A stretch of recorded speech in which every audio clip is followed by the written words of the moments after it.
Okay, so this is going to be a preview of AEW All Out, pay-per-view coming up Sunday night from Chicago.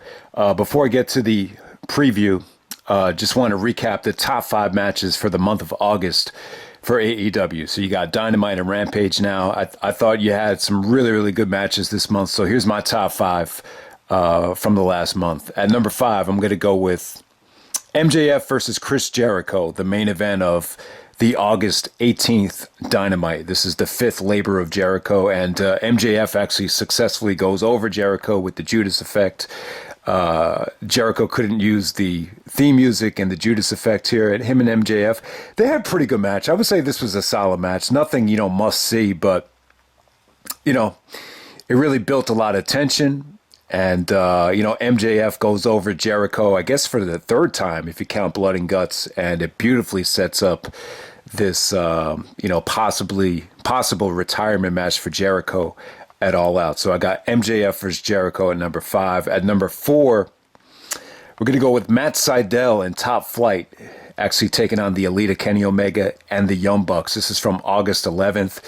This was a show-making performance for Dante, I think Dante Martin of Top Flight. The match was booked to really get him over, and, it was just a highlight reel from him. They even just showcased him the next week on Dynamite, just showing highlights of, just some of the best moves from that match. So he really stood out. This is definitely going to be known as the Dante Martin match. That's what really stood out. But yeah, great 6-man action right there between, those two teams right there. So that's from August 11th. Matt Sydal and Top Flight versus the Elite in a trios match right there. At number 3, I'm going to go with Young Bucks versus the Jungle Express from August 18th. That Dynamite, just more good stuff between them. I remember you just had tons of interference at the end of the match. And, just amazing vintage Young Bucks action from both of those teams right there. Jungle Boy once again looked incredible, and just amazing stuff. Really, really good match. Don't sleep on it if you haven't seen it yet. So that's Young Bucks and Jungle Express. Yeah, they wrestled at All Out last year, right? Which I think they opened up the show. This match is actually, I would even say much better than that. Obviously, this had a full crowd, so it definitely had the advantage from that standpoint. But yeah, Young Bucks and Jungle Express from August 18th. I just feel like that match is kind of going to get underrated because of this next match on the list from Rampage. So number 2, I got from Rampage. From August 27th, this is the Giannis Antetokounmpo match, Jungle Express versus the Lucha Brothers. So Lucha Brothers actually go over here to earn themselves a title shot at the Young Bucks in the steel cage match at All Out. But great stuff between these guys. I believe Rey Fenix actually gave Jungle Boy Hurricanrana into everybody onto the outside. I remember Giannis was marking out like crazy. They even doing tributes to Eddie. I don't even know if Giannis knew what that meant, but he started doing it as well. And, I just thought this was an incredible, spectacle to open up Rampage. So that's Jungle Express versus the Lucha Brothers. Lucha Brothers go over. I think Young Bucks actually attacked them at the end of the match. But, so I got that at number 2. And then at number 1, I got Kenny Omega versus Christian. This is to open up the first Rampage match ever from August 13th.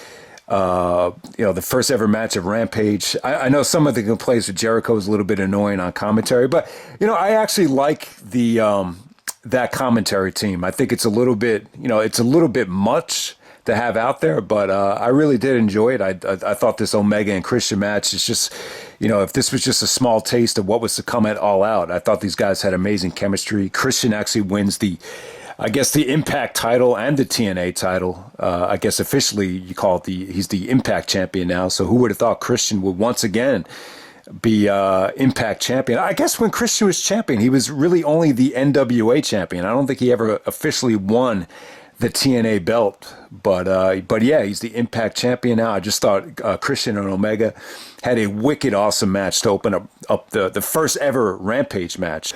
Okay, so it's going to be the AEW All Out pay-per-view preview. Okay, so they canceled one of the matches from the show. The Andrade match against Pac was going to be scheduled for All Out. The match is actually canceled because Pac had travel issues, so it's going to be postponed for a future episode of Rampage. All right, yeah, you know what? this is quite disappointing. I thought really this match really added a lot of depth to the card. I really thought Andrade had a lot to prove, but at the same time, it's kind of like there's so much of a spotlight on Punk for this show that maybe it's actually a good thing that Andrade is not going to be overshadowed and that match is going to get lost in the shuffle. So, yeah, I was really looking forward to that match. Pac and Matt Sydal actually main evented AEW Dark at the United Center. But, the match, they couldn't really build a rhythm because there was so much, Pac was so distracted by Andrade doing commentary that, but I don't know.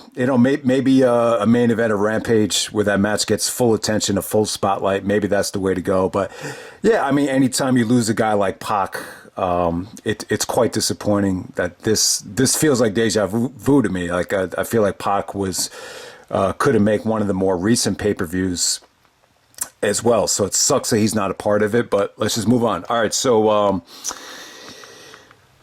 all right, from the main show right here, they're going to move the Casino Battle Royal women's match to the main pay-per-view. At first, I think this was actually supposed to be in the buy-in.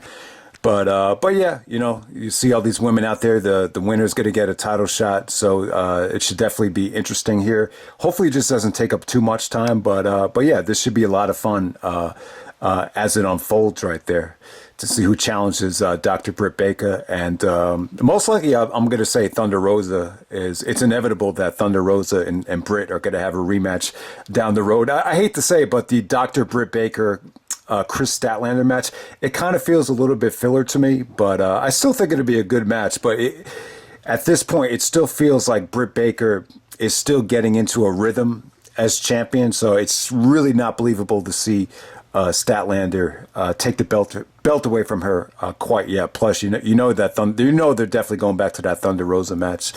So we'll see what happens there. All right, next up, you're going to get Jon Moxley taking on Kojima Satoshi or Satoshi Kojima, however you want to pronounce it.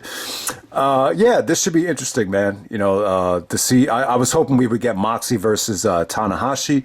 Kojima actually faced Tanahashi at Wrestle Kingdom 10 years ago.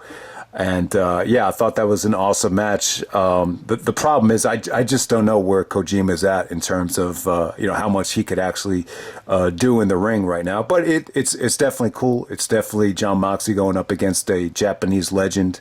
But I don't know. I just don't know. I think a lot of you guys that follow the current state of New Japan and where Kojima is actually at can get a better feel for exactly how good this is going to be. But yeah, Moxley needs a big victory here. They're going into his hometown of Cincinnati on Wednesday. So I think it's pretty obvious that Moxley is definitely going to go over there. All right, you're going to get the big show. Paul White taking on QT Marshall. Yeah, this was a pretty interesting build-up right here with QT Marshall. The Gunn family actually is probably going to play a role in this. So Billy Bitchcakes, who won the King of the Ring, turned on the Big Show with his sons the other night. So it should be interesting to see how that's booked. The Big Show is always going to be a special attraction. You can't expect a lot out of Big Show, especially with, what happened to his hip. Chris Jericho taking on MJF. So if Jericho loses, he must retire from in-ring competition. Yeah, I'm not buying it. I think, if Jericho was really going to go out, and this was going to be it. It would get much more promotion than this. It would get much more attention than this. It wouldn't just be, somewhat of a undercard match. He's already put MJF over 3 times in a row if you count Blood and Guts. So yeah, I think Jericho needs to stay on the main roster now, especially when you got all these players coming on board. Jericho, there's still money to be made. The man still has it. Obviously he's not in tip-top shape anymore.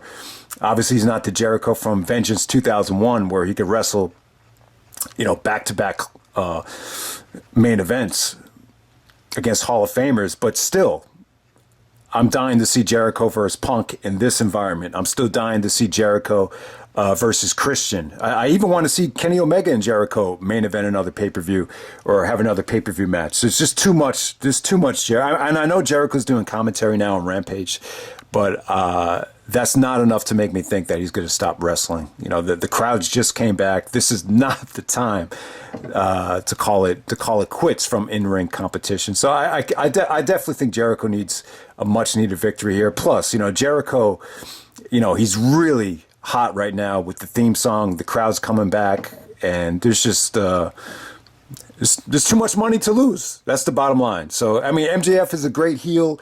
He's a great prick.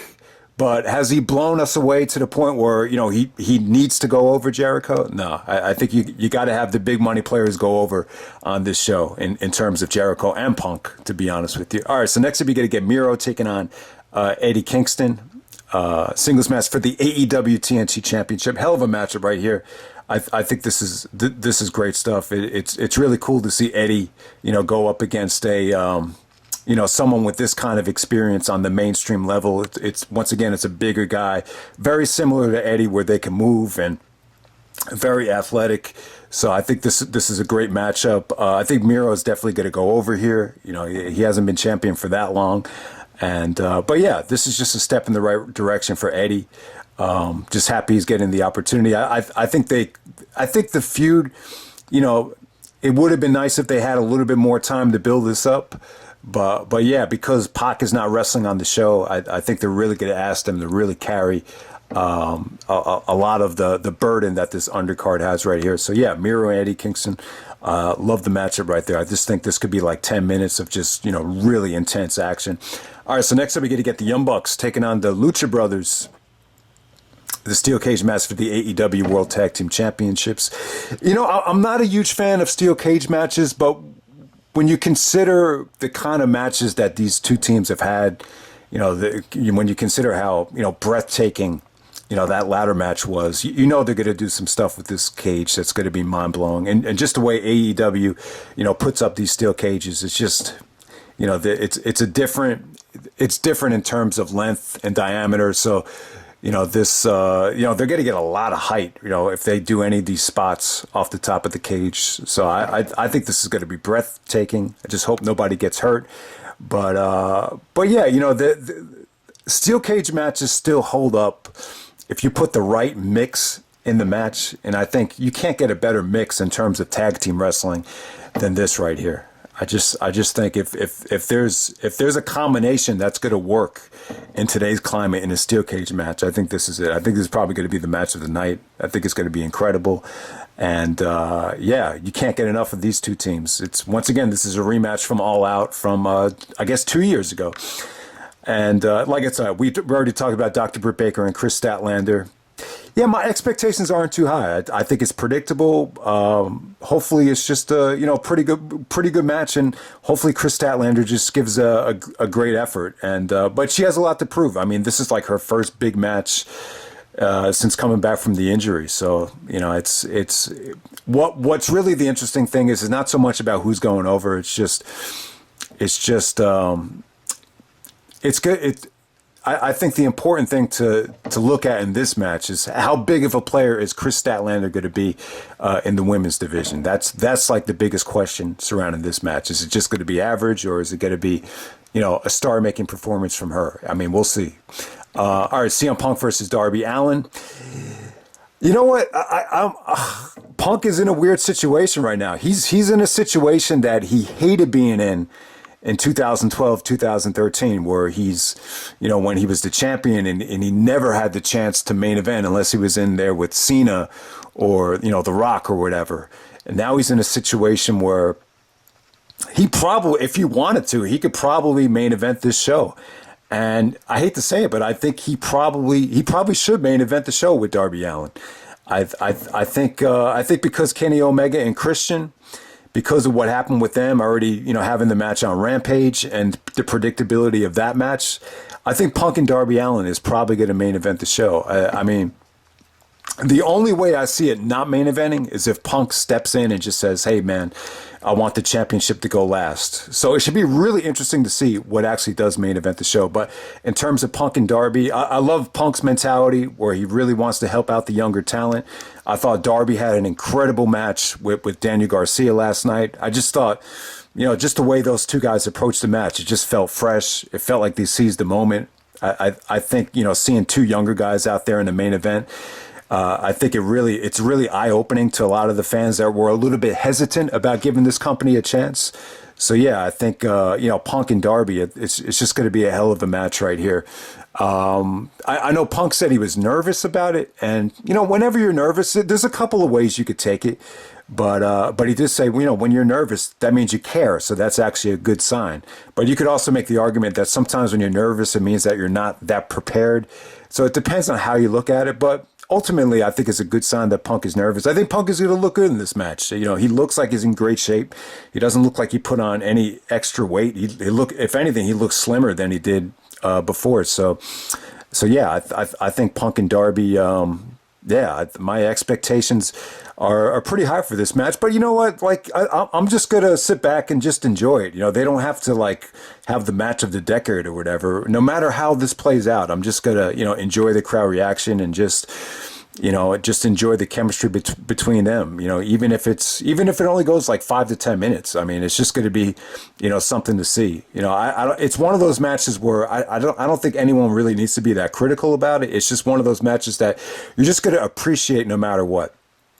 And then, you know, what might be the main event, I'm not sure. Kenny Omega defending against Christian Cage for the AEW Championship. So Christian's the Impact Champion. He already beat Kenny Omega. So the predictable thing would be that Kenny Omega would just retain here. You know, I just don't see Christian walking away with the AEW Championship. You know, they actually booed Christian at the last pay-per-view with Jungle Boy when Jungle Boy got the title shot. But at the same time, their chemistry was incredible in the Rampage match. So, like, in terms of the actual match, because Christian still has it, man. I mean, say what you want about Edge and Christian, man. They're at the top of their game right now. So I'm really impressed with Christian heading into this match. I think the fan support for Christian has been pretty good. I just don't see Christian being an overwhelming favorite to dethrone Kenny Omega here. But yeah, man, I think this is going to be a hell of a card. You know, I'm really excited for this show. I woke up this morning just like dreaming or daydreaming, you know, about this show. So I definitely think that's a good time. When's the last time you actually were dreaming about a WWE pay-per-view? You know, you might have to go back decades for that. But yeah, this is, they have a lot of momentum going into this thing. So let's just sit back and have fun with it. So yeah, Kenny Omega and Christian. Yeah, my pick is Kenny Omega. I mean, it's great that Christian's getting the opportunity now, but I don't know. I like the fact that Christian won the Impact Championship. I'm happy for him, but in some ways, it kind of makes this match feel a little bit predictable. But it should be interesting to see how they book it. So that's pretty much it, guys. I'm out, and hope you enjoy All Out.